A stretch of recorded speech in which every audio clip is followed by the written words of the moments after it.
In this video, I'm going to talk about 3 portrait drawing techniques that will serve you an absolute lifetime. Now, one of them is going to feel like a hack. The other one is going to feel like something you probably figured out you should have done more yourself. And the last one is going to feel like you don't understand why no one has done this before. Let's get into it. The first one is actually a very simple concept, but it's one I absolutely love and keep using. It's the face mask principle. Now, in essence, this is derived from Loomis, but what you see with Loomis is that you have a head, essentially, and then going into these Loomis proportions with the side of the head, the center line, and then the placement of the eyes, yada, yada, yada. You know the deal. If you don't, then you should definitely check out a lot of portrait drawing tutorials. But sometimes this is a bit of a confusing one because you often just tend to learn this from this 3/4 angle or maybe the front view. But like I said, what we teach at Artwod is understanding simple shapes and how to deconstruct and reconstruct them in different orientations in space. And this is what creates your spatial awareness. So what we can actually do is we can take this sphere as a base, and then instead of having this complicated jawline, we just essentially create what Loomis also refers to as a mask that sits on top of that sphere. Now, this is especially useful if you understand our form wrapping technique, because then you really understand of how to wrap complicated forms around the sphere. But this one is very, very simple. So it's basically we have the sphere for the cranium, and then in any orientation we like, we wrap a half a cylinder around that sphere. Now, why is this useful? Is because as you can see, it gives us the ability to draw an abstraction of the face in literally any angle that we like, keeping those proportions of Loomis in mind with the side of the plane and sort of the jawline hitting half of that side, basically, right? But as you can see, what that allows us to do is it allows us to create more complicated angles for the head. So if you're trying to draw something from imagination, which we tend to do a lot when we want to draw, anything especially fantastical, then we need to not rely so much on things from reference. So what we can then do is, like, if we need a very complicated angle for the face, all I just do is I wrap that semi-cylinder around this cranium, essentially. And that already gives me like a good starting point. I already have a good base to now look at my proportions and see, like, okay, where am I going to have the eyes? Where's the nose going to sit with this simplified triangulated box? How is that going to wrap around the sphere? How am I going to add the tooth cylinder on top of that? And so that really becomes a much more easier way for me to create a orientation in space. And I have sort of this blueprint to draw the head on. And for me, this was an amazing hack to just better understand complicated angles. That's it. But it's one that I don't see people use often, and I think it's one I would absolutely recommend that you do going forward. Then number 2 is the simplification of features. But I feel like you don't do this enough. What I mean by that is that a lot of the times what you start with is, let's say we need to simplify the nose. You're like, okay, or you learn this right from a tutorial. Like, okay, the nose, very easy. It's basically, a triangulated box sitting in space like this. And you're like, okay, cool. And then we're going to draw a very complicated nose with all of the anatomical details on top of that. And then you're like, whoa, wait, how did we end up here? And here's where simplification of things is basically, how can I take a gradual step from something I really understand to something I really don't understand? So there's these intermediary steps. And this is why I advocate so much for learning how to deconstruct and reconstruct yourself. That's essentially why I built the beginner road at Artwod, is to help you understand how you can see simple form yourself and play with them.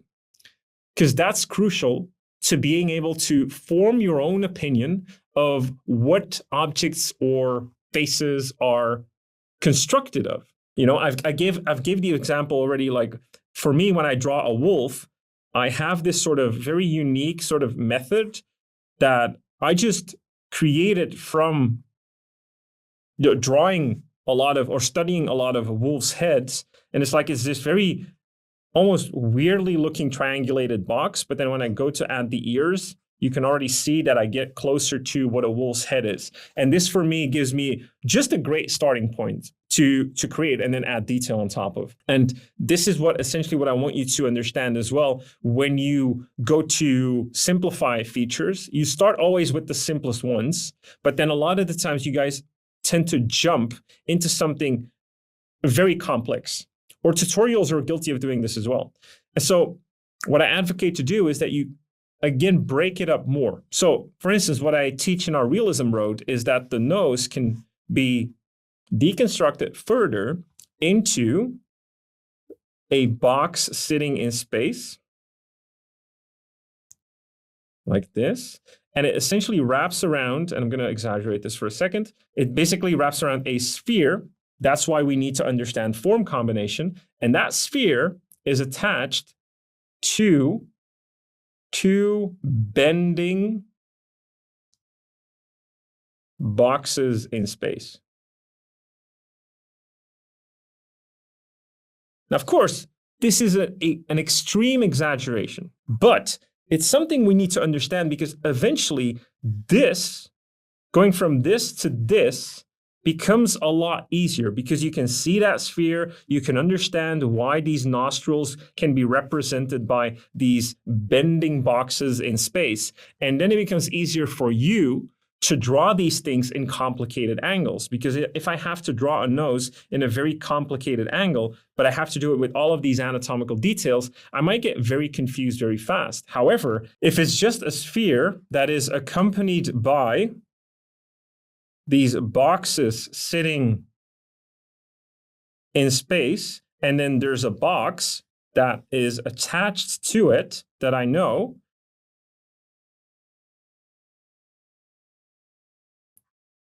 suddenly the creation of a nose in a fairly complicated angle looking from above doesn't become that complicated anymore, because I've learned to deconstruct it in shapes and forms that I understand. And this is the power of understanding form, and then later how to indicate form so you can shade it correctly. So that's number 2. Going into number 3 is one that I've often seen people learn because it's a fantastic technique, but they don't really push it to the limits it can go. And so I teach this in a classroom at Artwod, but essentially we've all heard of the Raleigh rhythms, right? And the Raleigh rhythms are basically the Loomis head to some degree that we can start with like this. And then we essentially start to use more rhythmical indications of the features of the face. So we're no longer going to add just simple construction. We're actually going to add a bit more of an organic construction of the face. So that means that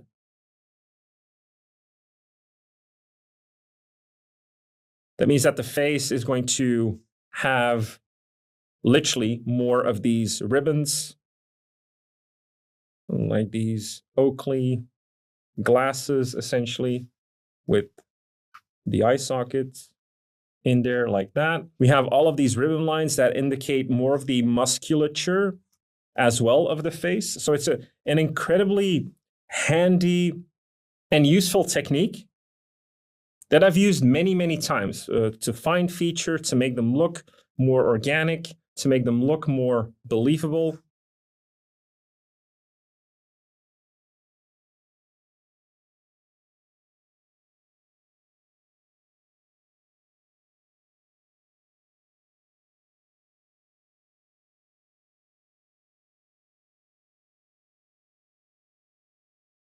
I really like the Raleigh rhythms. They work perfectly. Now, here's what a lot of people don't do, and this is something that also has to do with studying and helps you just better problem solve things is that you often, when you learn a simple technique, you forget to then have fun with that technique, construction, fundamental knowledge.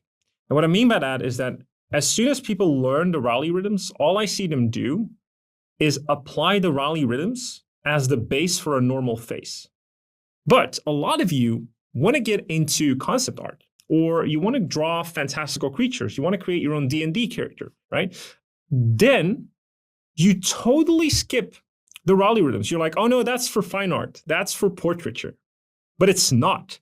It's a fantastic tool and technique to also create and push the proportions of a face and still make them look believable and natural. So what does that mean? Well, we can start by, we have the cranium, right? We can start by creating a cranium that is, again, we're doing form manipulation here, that is smaller, right? Like this.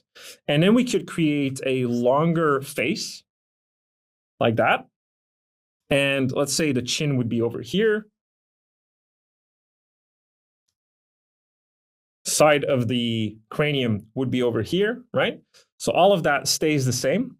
But then we're going to start pushing the rhythms itself. So we're going to exaggerate them greatly, like this. We're going to do the rhythm of the nose as well, but it's going to be a smaller nose, much smaller. Like that. Then the rhythm for the laugh line, essentially, we're going to highly exaggerate that. So we're going to make that huge, like this. We're going to go into the rhythm of the ears. And again, we're going to really push that and stretch that like this. And you can be more free with that, right? Because you have a bit of leeway, because essentially it's like it's not an existing or human proportion design, but you can push it. Right? And then we have this. This rhythm sort of stays the same, but it's just smaller. Right? And then the mouth, we don't have to put that in a regular proportion. We can put that rhythm of the mouth over here like that. And you can see by doing this, we can then create something like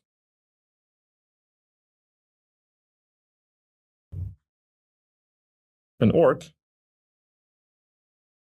simply by pushing or by having pushed those rhythm lines. So that chin over here as well is going to be smaller chin over here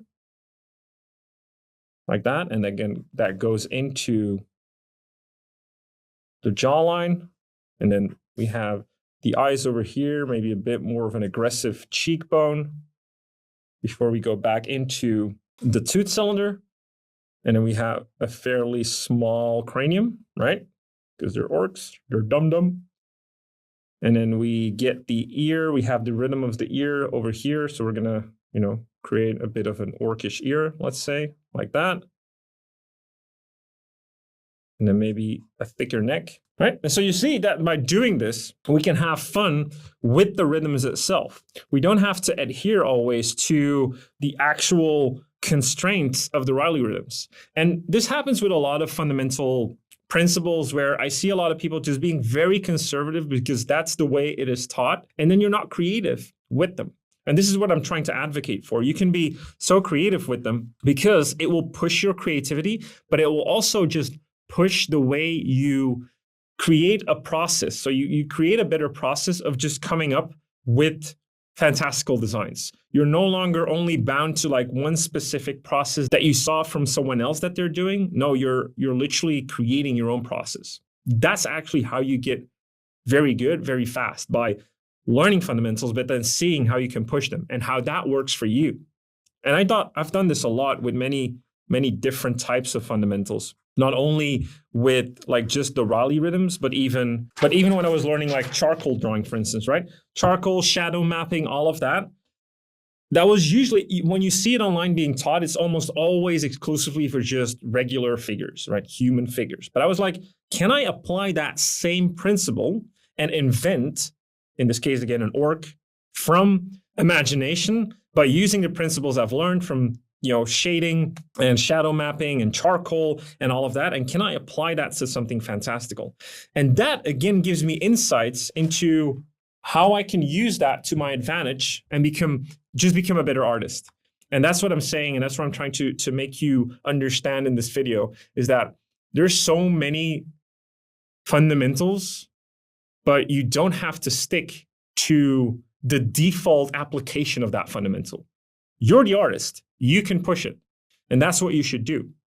So again, to recap, the face mask principle is fantastic for learning how to draw portraits in difficult angles. So you have that framework. Then you need to learn, when you're doing simplification of the features, you need to learn how to deconstruct them more for yourself to get closer towards the thing that is very complex, which in this case is just realistic anatomical parts. We break this in our portrait roadmap. We literally break this down step for step. It's from an ear being as simple as something as a disc with like a question mark in space, to, okay, how we make that more complicated, and then how does that more complicated deconstruction eventually turn into a realistic looking ear, right? And you do that for all the features, and then you better understand how to draw them in different angles as well, and more importantly, from imagination, because that's just a lot of fun to do. And then with the Raleigh rhythms, or any basically other fundamental principle, learn to push it towards what you want to achieve as well. And if you apply these 3 fundamental portrait drawing techniques, I can guarantee your portraits will become more interesting and will improve much faster over time. All right, happy drawing, have fun.